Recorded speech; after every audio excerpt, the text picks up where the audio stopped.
Doctor Mohammad Yunus অতি সম্প্রতি একটা বিবৃতিতে বাংলাদেশে উপর হস্তক্ষেপ করার জন্য দুনিয়ার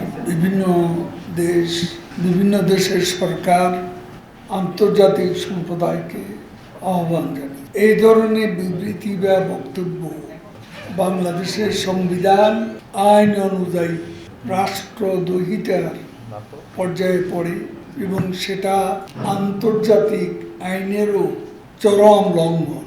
তিনি বাংলাদেশে একটা মধ্যবর্তী নির্বাচনের ব্যবস্থা করার জন্য বিভিন্ন দেশের কর্তৃপক্ষকে অনুরোধ জানিয়েছে। তার এই ধরনের বক্তব্য কার্যকলাপ সম্পূর্ণ বেআইনি, অসাংবিধানিক, গণতান্ত্রিক রীতিনীতির পরিপন্থী।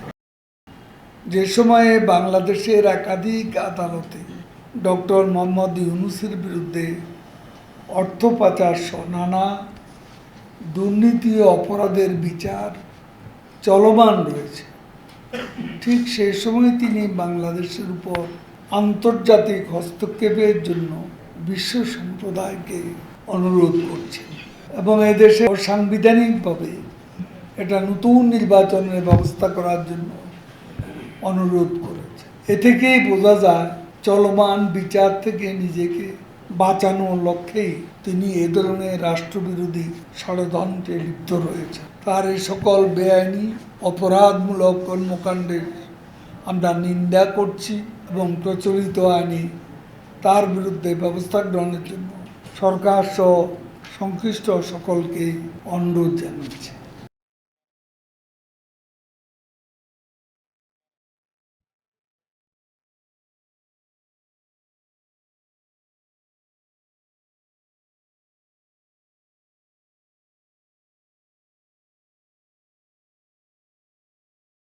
এই যে হত্যাযজ্ঞ সংগঠিত হয়েছে, তদন্ত হচ্ছে, তদন্তে সত্য বেরিয়ে আসবে, এটাই আমরা আশা করি। তবে এই বিষয়টা আমাদের সকলকে ভাবতে শিখিয়েছে।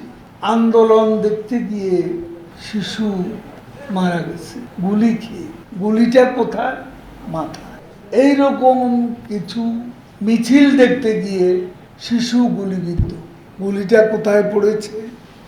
মাথায়। আমাদের কাছে যতটা খবর আছে, আন্দোলনকারীদের মিছিলে জঙ্গি গোষ্ঠী অনুপ্রবেশ করে, খুব কাছে থেকেই অনেককে গুলি করে। সেখানে হতাহতের ব্যাপারটা এখানেও আমাদের ভাবতে হবে।